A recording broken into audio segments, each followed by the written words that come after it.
Moving away from that, the Russia-Ukraine war is replete with endless twists and turns. On the one hand, Kyiv has lashed out at Moscow for attacking civilians in a restaurant bombing. On the other, the West has rolled the dice on Putin's failure following the Wagner group's attempted mutiny last week. The ongoing conflict has spread into a myriad different directions, with each front telling a different story. On Tuesday, Russian missile had allegedly hit a crowded restaurant in Ukraine's eastern city of Kramatorsk.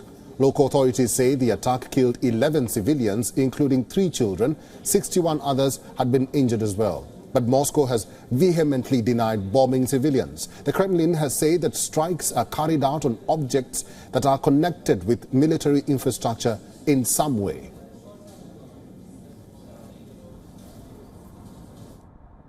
В городе Краматорск Донецкой Народной Республики поражен пункт временной дислокации командного состава 56-й мотопехотной бригады Вооруженных сил Украины.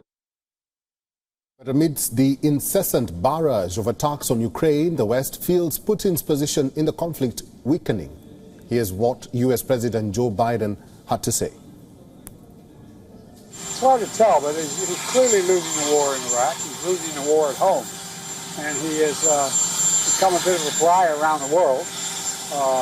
And it's not just NATO, it's not just the European Union, it's Japan, it's 40 nations. U.S. Secretary of State Antony Blinken also echoed his leader's sentiments in a conversation at Council on Foreign Relations in New York City. Blinken claimed that Russia's invasion of Ukraine had positive ramifications for NATO. He said that the Western Bloc became closer and larger and came together to support Ukraine in its fight to stay on the map. The comments come in the backdrop of Russia's brush with mutiny in the country as the Wagner group accelerated his plans to capture the country's military leadership last weekend. Poland, meanwhile, has warned that Wagner troops in Belarus could pose a potential threat to countries in the region.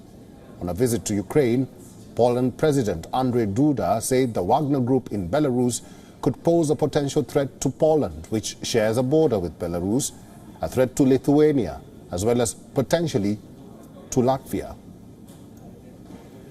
Well, we earlier spoke to Greg Swenson, who is an international affairs expert, about the recent escalation in Russia-Ukraine conflict. This is what he had to say.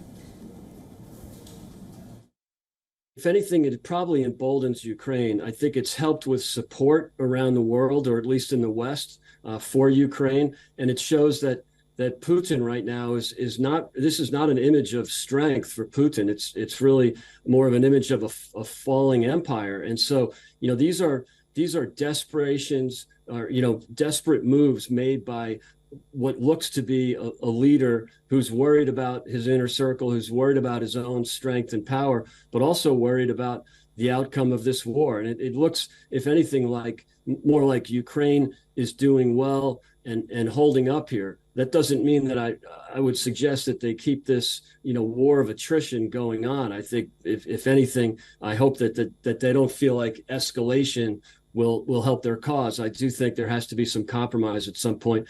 Either way, again, I wouldn't advocate appeasement, but on the other hand, more civilians dying is not what anyone wants to see. WION is now available in your country. Download the app now and get all the news on the move.